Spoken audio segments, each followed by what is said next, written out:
The Assembly will hear an address by His Excellency Narendra Modi, Prime Minister of the Republic of India. May I request protocol to escort His Excellency.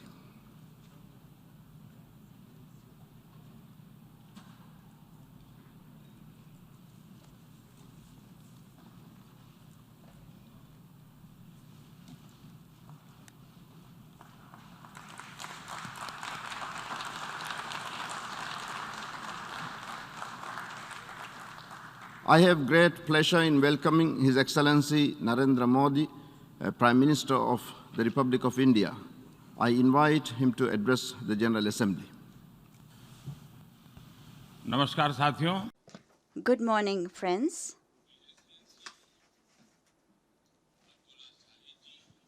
His Excellency Mr. Abdullah Shahid. First of all, I would like to warmly congratulate you on assuming the office of President of the UNGA. Your becoming president is a matter of pride for all developing countries, and in particular for small island developing states. Mr. President, for the last 1.5 years, the world has been grappling with the worst pandemic it has seen in 100 years. I pay tribute to all those who have lost their lives in the deadly corona pandemic, and I express my condolences to their families. Mr. President, I represent a country that is proud to be known as the mother of democracy. We have had a great tradition of democracy that goes back thousands of years. On 15th of August this year, India entered the 75th year of its independence. Our diversity is the identity of our strong democracy. It is a country that has dozens of languages, hundreds of dialects, different lifestyles and cuisines. This is the best example of a vibrant democracy. The strength of our democracy is demonstrated by the fact that a little boy who at one time used to help his father at his tea stall at the railway station is today addressing the United Nations General Assembly for the 4th time as Prime Minister of India.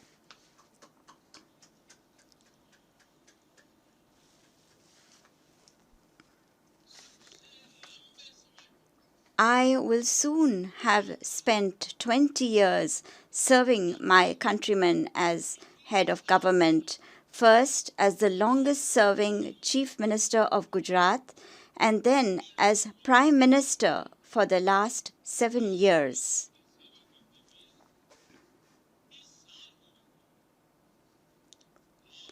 And I am saying this to you from my own experience. Yes, democracy can deliver. Yes, democracy has delivered. Mr. President, today is the birth anniversary of Pandit Deen Dayal Upadhyay, the proponent of Ekatma Manav Darshan. Ekatma Manav Darshan means integral humanism, or the development journey undertaken together, the expansion from the self to the universe.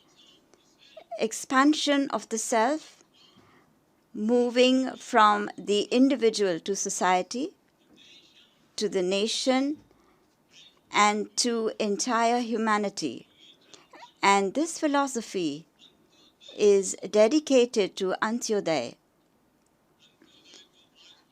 The modern day definition of Antyodaya is where no one is left behind. It is with this principle in mind that India today is moving forward on the path of integrated, equitable development. Our priority is that development should be all-inclusive, all-pervasive, universal, and one that nurtures all. During the last 7 years, India has brought over 430 million people who were previously unbanked into the banking system. Today, over 360 million people who earlier could not even imagine this was possible now have insurance coverage as security. By giving over 500 million people the facility of free treatment in hospitals, India has given them access to quality health services. By building 30 million proper homes, India has made homeless families homeowners. Mr. President, polluted water is a very big problem, not just for India, but for the entire world, and in particular for poor and developing countries.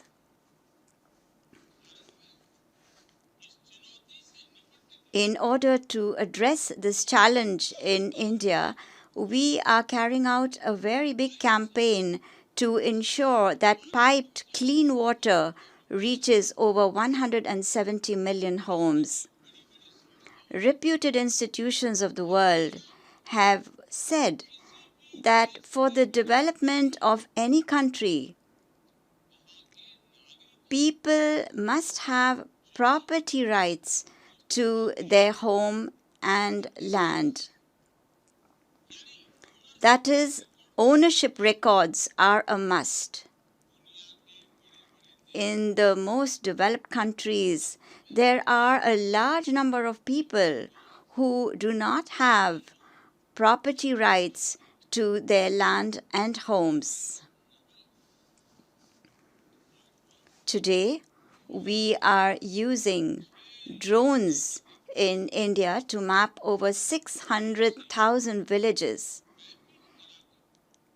And by doing so, we are giving people there digital records of their homes and land. These digital records not only reduce property disputes, but will also give people increased access to credit and bank loans. Mr. President, today, every sixth person in the world is Indian. When Indians make progress, it also gives an impetus to the development of the world. When India grows, the world grows. When India reforms, the world transforms. The science and technology-based innovations taking place in India can make a big contribution to the world. The scalability of our tech solutions and their cost-effectiveness are both unparalleled. Over 3.5 billion transactions are taking place every month in India through our Unified Payment Interface, UPI. India's vaccine delivery platform, CoWIN, offers digital support to register the administration of millions of vaccine doses in a single day. Mr. President, the India that puts into practice the principle of Seva Parmo Dharma, which means service is the highest religion, is today putting all efforts into vaccine development and manufacturing despite its limited resources. I would like to inform the UNGA that India has developed the world's first DNA vaccine. And this vaccine can be administered to anyone above the age of 12. Another vaccine, an mRNA vaccine, is in the final stages of development. Indian scientists are also working on the development of a nasal vaccine for the coronavirus. Deeply conscious of its responsibility towards mankind, India has resumed the process of providing vaccines to those who need it in the world.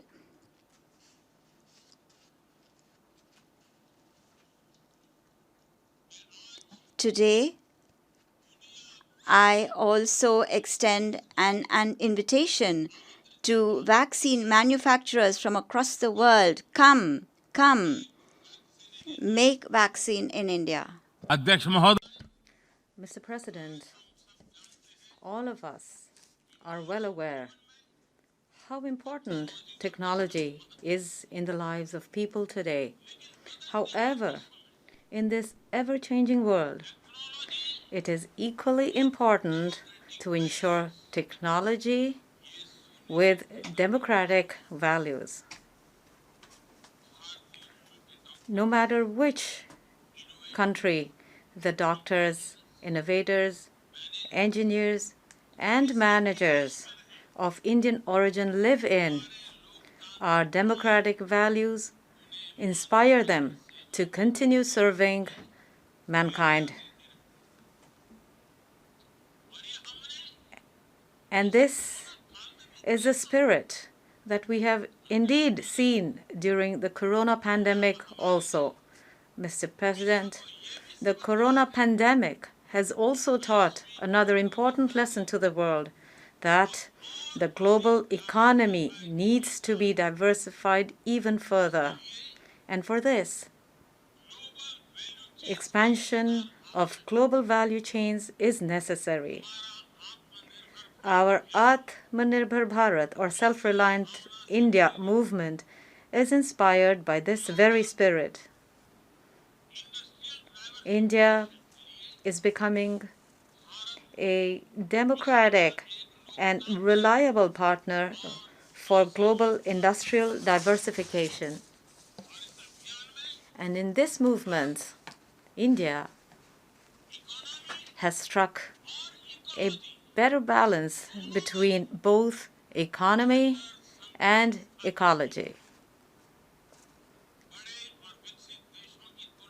I'm sure that you all also feel proud of the efforts made by India with regard to climate change compared to those made by big and developed nations.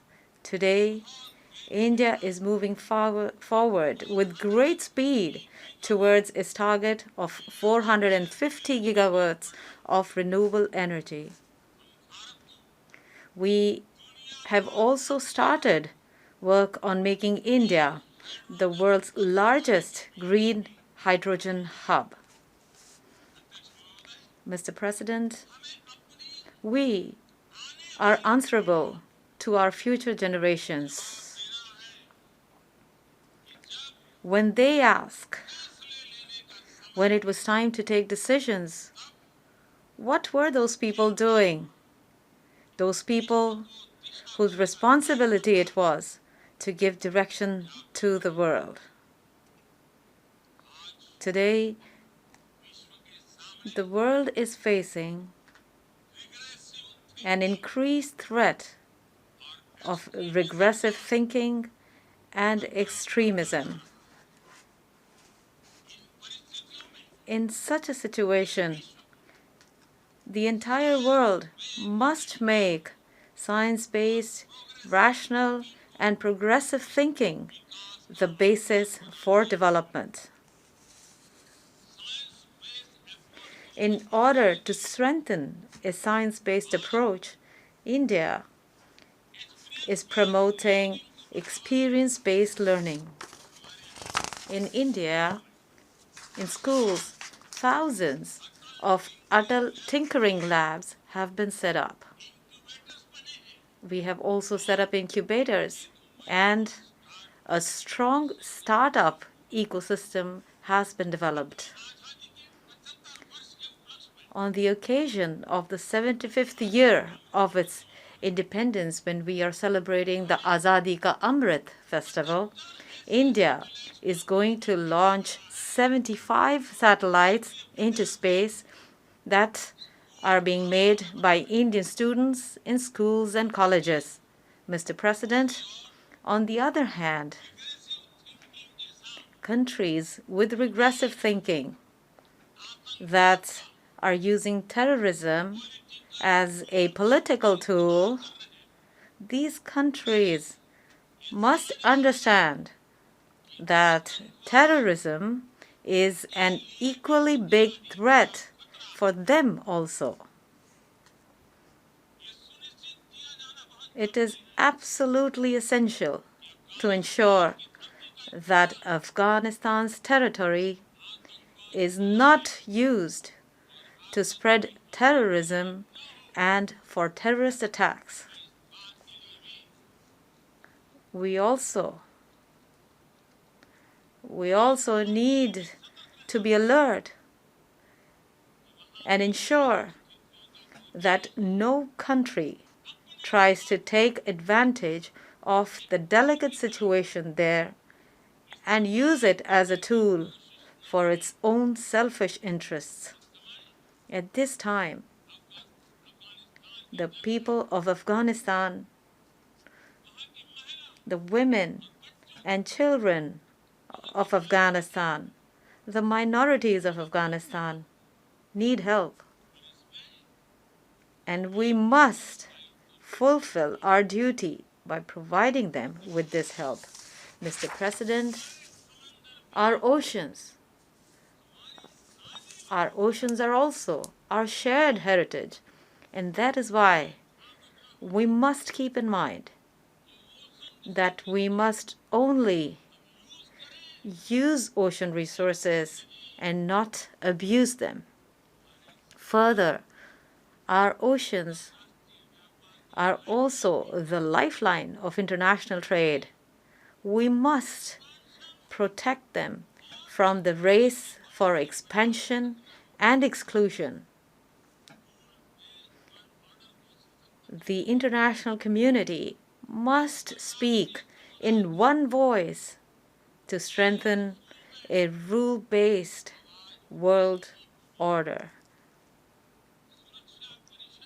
The broad consensus reached in the Security Council during India's presidency shows to the world the way forward for maritime security. Mr. President, the great diplomat of India, Acharya Chanakya, said this hundreds of years ago: Kalati kramat, kal eva phalam pibati. When the right action is not taken at the right time, then it is time itself that causes the action to fail. If the United Nations wants to remain relevant, it will need to improve its effectiveness and enhance its reliability.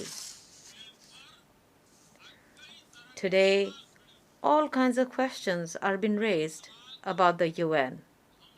We have seen such questions being raised related to the climate crisis, and we also saw them during COVID. The proxy war going on in many parts of the world, terrorism, and the recent Afghan crisis have further highlighted the seriousness of these questions. With regard to the origin of COVID or regarding the ease of doing business rankings, institutions of global governance have damaged the credibility they had built, which was a result of decades of hard work.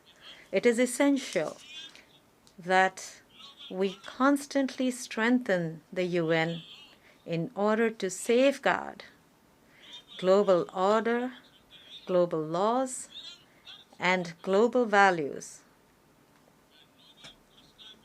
I would like to end my address with the words of the Nobel laureate Gurudev Rabindranath Tagore.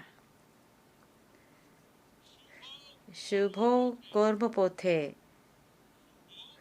Shubho Kormopothe, Dhoro Nirbhayogan,